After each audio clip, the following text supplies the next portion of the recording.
Темата ја најавивме, домувањето ни е во фокусот со претседателот на Комисијата за домување Зоран Маџовски. Добро утро и добре ни дојдовте. Добро утро, добро утро. Многу теми имаме да отвориме ова утро. Пред малку имавме директно линковско вклучување од Скопска пожарна, од каде што меѓу другото зборувавме и за актуелните предизвици пред кои се исправени пожарникарите, но кога веќе сме кај предизвиците, лето е и високи температури, иако ризикот од пожари не е актуелен само летно време, но сериозен проблем е што во голем дел од колективните стамбени згради скалите противпожарни се затвараат, господине Маџовски, се претвараат во сопствени простории.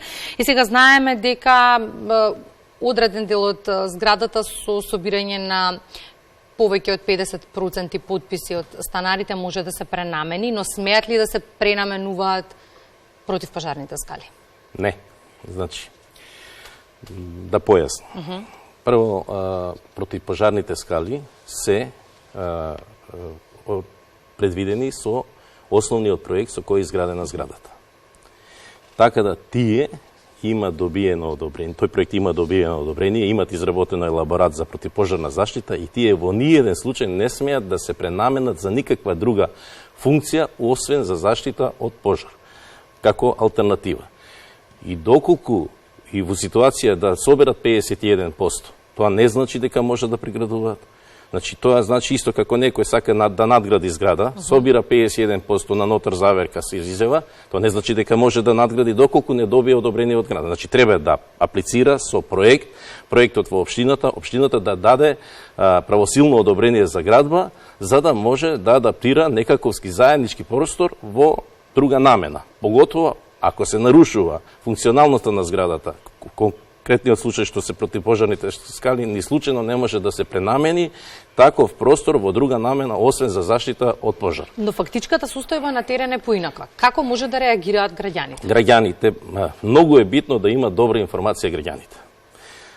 Секаква градежна активност, надворешна или внатрешна, на еден објект е тема на надзор на градежниот инспектор на општината.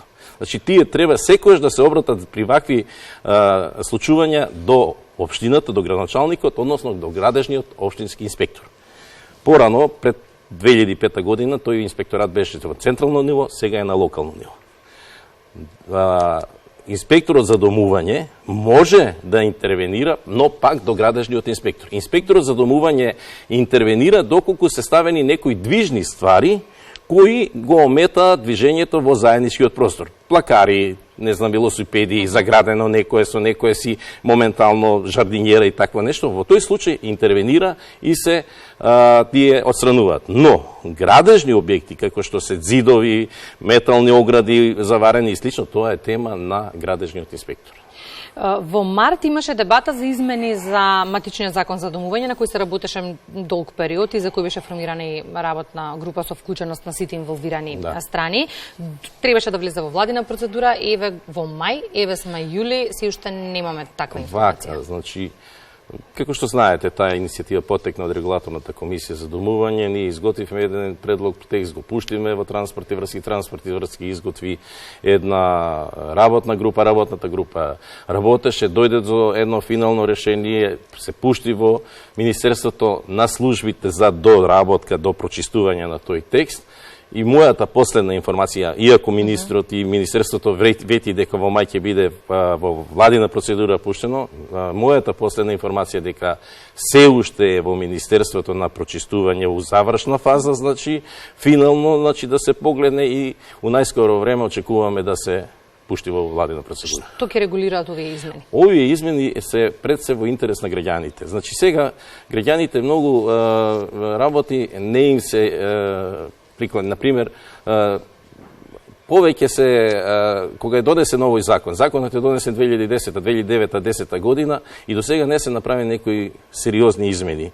Секој закон која се носи кога е нов, секогаш во практиката се наидуваат на некои проблеми. Тие проблеми се пред се, граѓаните немаат информации како да функционира, а управителите се тие што си го применуваат законот, дури не така како и што е пропишан и досегашниот. Сега, со овие измени ќе мора малку поголема информација да имаат граѓаните во нивните финансиски средства што ги трошат Исто така, управителите ќе бидат малку повеќе контролирани и од регулаторната комисија за домување. Некако до сега само инспекторот може да иницира одземање на лиценца, доколку и регулаторната комисија само по два основа може да одземе лиценца, доколку неправилно работат на управителите. Ги споминав инспекторите кои што треба да иницираат одземање на лиценца, а инспектори во голем дел од општините и нема, и тоа е се уште актуелен проблем. Значи, регулаторната комисија почна кампања со градоначалниците во нивна интерес да им помогне, да ги едуцира, да им даде на значење дека домувањето е круциозна и битен сектор за општината, за локалната власт. Значи, граѓаните живеат во општините, не живеат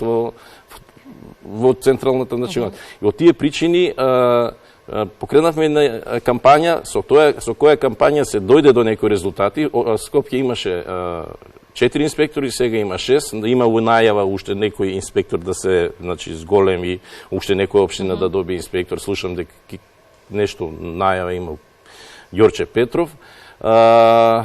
Потоа и во другите градови веќе се зголемува таа бројка од 10, веќе некаде на 16 инспектори дојдена како во цела држава. И добро е што ги споменавте општините, веројатно бидејќи малкумина од граѓаните знаат дека матична област на домувањето е на општините, бидејќи често кога се зборува за домување, секогаш ве посочуваат вас регулаторната комисија за домување. Мораме да појасниме, регулаторната комисија, самиот збор кажува регулаторна комисија, не е надзор, не е контрола на работењето на управителите и на функционирањето у смисол во општината на домувањето.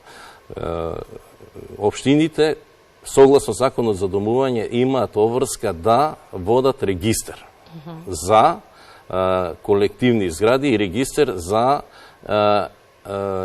посебни стамбени единици.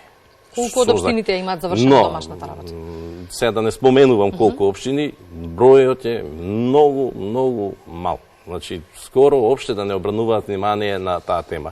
Знаете што да ќе ви кажам, кога разговараме со некоја општина и кога влегуваме кај градоначалникот како членови на регулаторна, јас како председател и член на регулаторна комисија на состаноци, и кога ќе отвориме темата, многу не се воопшто запознаени.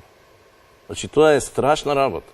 Значи, домувањето е во Европа, во светот, ние ги посетуваме, еве се учествувавме во Барселона на еден форум, која ние имавме свој настап и ги дадовме своите искуства и ги примаме искуствата на таму.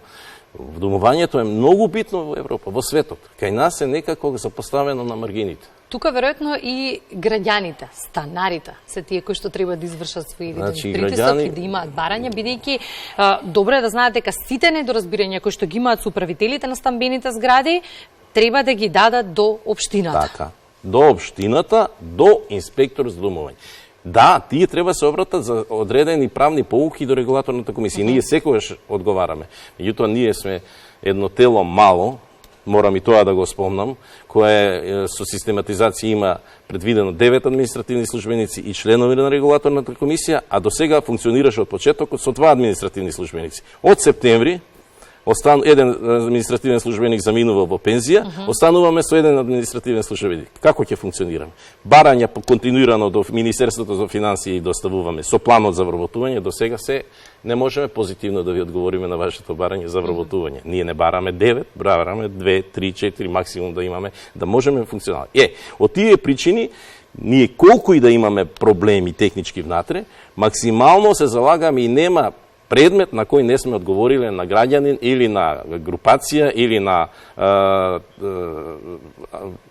управител или слично. Значи, континуирано одговараме, седници одржуваме секоја недела, но многу е битно граѓаните да знаат. Покрај тоа што до регулаторна комисија се обраќаат за своите проблеми, континуирано и поголем фокус треба да обрнат на инспекторите во општините. Ако нема инспектор во општината, на градоначалникот да се обратат. Ако е градоначалникот, во име на општината може да го ангажира комуналниот инспекторат за контрола на одреден или минување на одреден проблем. И велите мотивацијата на општините за да се вклучат во целата ова приказна е многу важна, за да се направи својиден ред. Од каде сега треба да се почне, бидејќи имаме многу дупки, многу недостатоци? Значи, моето искуство долгогодишно и во инспекторатот, во државниот инспекторат за градежништво, кој сум бил директор, и државниот комунален инспекторат, и сега во регулаторната комисија за домување кажува дека мора да има голема информираност на граѓаните. Јас не гледам дека во општините има информираност за граѓаните. Многу општини не ни знае дека постои, многу граѓани не ни знае дека постои инспектор за домување. Значи, само слушнале за регулаторна комисија и ние затоа сега максимално и преку овие емисии што ги имаме и преку кампањата што ги посетуваме општините и преку другите социјални мрежи и преку веб страната, континуирано апелираме до градоначалниците да се вклучат максимално да обрнат поголемо значење и внимание на домувањето. Пред се, тука можам да спомнам и преку ЗЕЛ сега ќе планираме една средба да имаме со сите општини на која ќе го отвориме и ова прашање повторно. Исто така морам да спомнам една работа, граѓаните да бидат информирани, многу е битно, дека се уште на пазарот, значи во Скопје и во другиве градови, постојат фирми, управители на кои им е одземена лиценцата, а тие се уште функционират и работат. Како да дознаат? Значи на веб страната на РКД, регулаторната комисија, се објавена листа кои фирми имаат, кои немаат лиценца. Тие што немаат лиценца, значи апсолутно не треба да управуваат.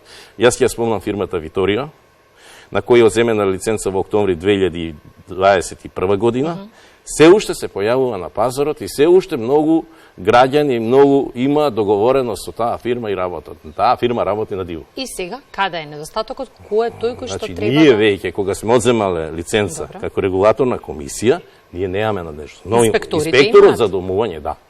Значи, инспекторите, апсолутно. И тука веќе може да се вклучат и други служби. И уште едно прашање за крај, бидејќи цел време кога зборуваме за домувањето, некако фокусот го ставаме на управителите на стамбени згради, но веројатно тие прават сериозни грешки, па и затоа зборуваме. Но што е со станарите? Едно време кога се правеше стамбена зграда, првото нешто што се закачуваше беше куќниот ред на зградата, кој што станарите апсолутно требаше да го почитуваат. Двете страни се некако одговорни во приказната. Значи, никој не треба да се амнестира од одговорност.